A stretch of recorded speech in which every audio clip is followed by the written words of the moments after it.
जय श्री कृष्णा, जय राधे राधे। आप सभी को जय श्री कृष्णा, जय राधे राधे। हमारे चैनल में आप सभी का स्वागत है। व्रत परिचय। आज हम वट वृक्ष पर अमावस्या स्वामित्री सत्यवान की कथा का वर्णन करेंगे। इस दिन विवाहिता महिलाएं वट वृक्ष के पास एकत्रित होकर के विधि विधान से पाठ पूजाएं करती हैं। वट सावित्री का व्रत और पूजन पति की लंबी आयु की कामना के लिए किया जाता है। साथ ही इस व्रत को करने से वैवाहिक जीवन भी सुखी बनता है। इस व्रत को करने से सुहागिन महिला अखंड सौभाग्यवती का वरदान प्राप्त होता है। वट सावित्री पर भगवान विष्णु और देवी लक्ष्मी के साथ सावित्री सत्यवान वट वृक्ष यमराज की भी पूजा की जाती है। लेकिन इस दिन पूजा के दौरान वट सावित्री व्रत पर सावित्री सत्यवान की कथा सुनना व पढ़ना, सुनना, सुनाना बेहद जरूरी होता है, क्योंकि इसके बिना वट सावित्री की पूजा अधूरी मानी जाती है।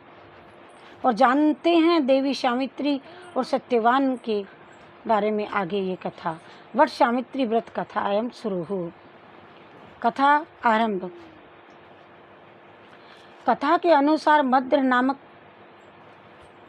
एक देश पर अश्वपति नाम का राजा राज करता था। उसकी कोई संतान नहीं थी, जिस कारण वह दुखी रहता था।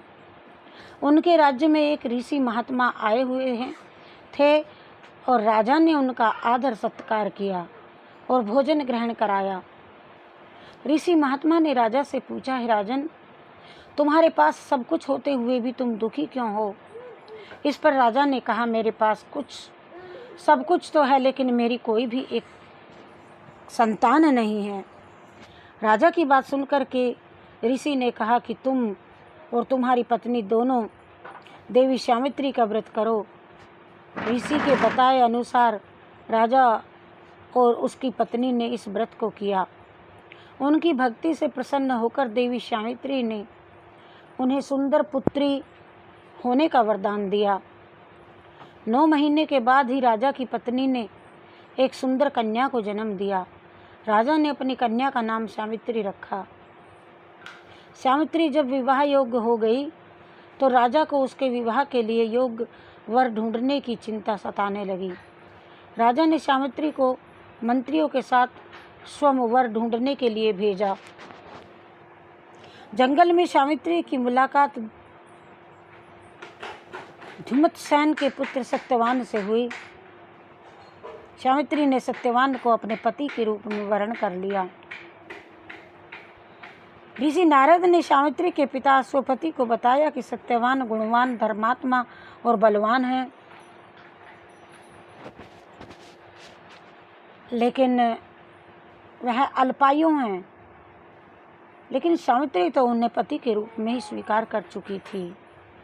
इसीलिए माता पिता के समझाने के बावजूद भी सावित्री धर्म से पीछे नहीं हटी और आखिरकार राजा को झुकना पड़ा। सावित्री का विवाह सत्यवान के साथ हो गया। विवाह के बाद सावित्री राजमहल छोड़ करके सत्यवान के साथ जंगल की कुटिया में रहने लगी। सावित्री ने धर्म पत्नी धर्म पूरी निष्ठा से निभाई। वह अंधे सास ससुर की सेवा करती थी और पति के साथ प्रेम पूर्वक रहती थी। लेकिन उसके बाद सत्यवान की मृत्यु का समय निकट आ गया। सत्यवान अल्पायु हैं, इसके बारे में सभी जानते थे। लेकिन नारद जी ने सत्यवान के मृत्यु के दिन के बारे में भी बता दिया था। सत्यवान की मृत्यु के पहले सावित्री व्रत, उपवास और पितरों का पूजन करने में लगी थी। प्रतिदिन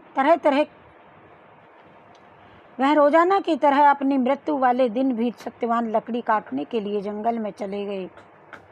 सावित्री भी खाना लेकर जंगल पहुंच गई। लेकिन जैसे ही सत्यवान लकड़ी काटने पेड़ पर चढ़े तो उन्हें चक्कर आ गया। तब सावित्री अपनी गोद में सत्यवान का सिर रख करके सहलाने लगी।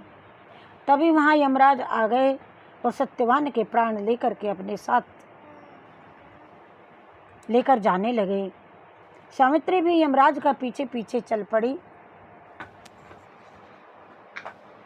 धन्य है, यमराज ने के मना करने पर सावित्री नहीं मानी।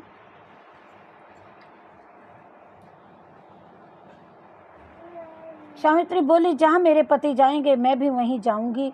सावित्री की निष्ठा और पतिपरायणता देखकर यमराज ने कहा कि देवी आप धन्य हैं। सत्यवान को छोड़कर यमराज ने सावित्री से 3 वरदान मांगने को कहा।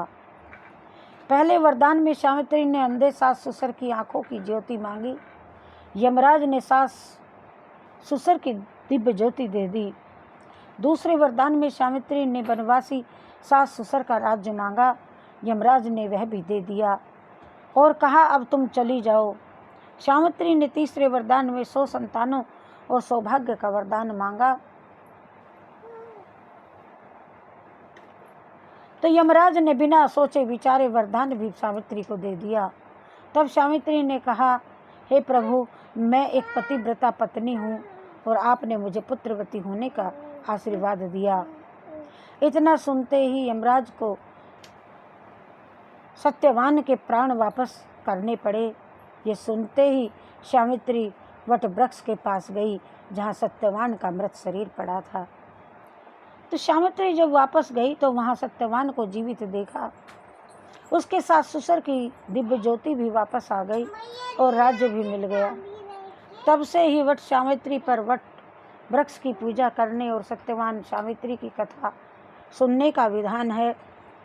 और इस व्रत को करने से वैवाहिक जीवन से जुड़ी सभी समस्याएं दूर हो जाती हैं। वैवाहिक पारिवारिक जीवन सुखमय बनता है और संतान की प्राप्ति होती है। इसीलिए सुहागन महिलाएं हर साल ज्येष्ठ मास के अमावस्या के दिन पड़ने वाले वट सावित्री व्रत को पति की दीर्घायु के लिए करती हैं और कथा सुनती हैं।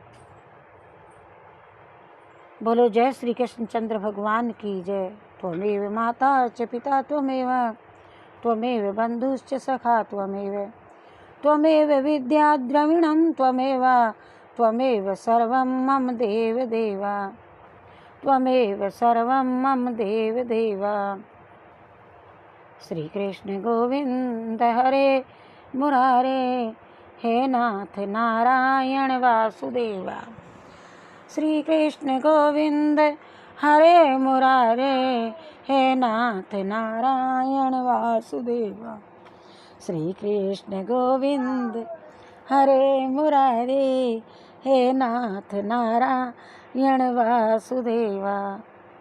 गोविंद मेरो है, गोपाल मेरो है, गोविंद मेरो है, गोपाल मेरो है।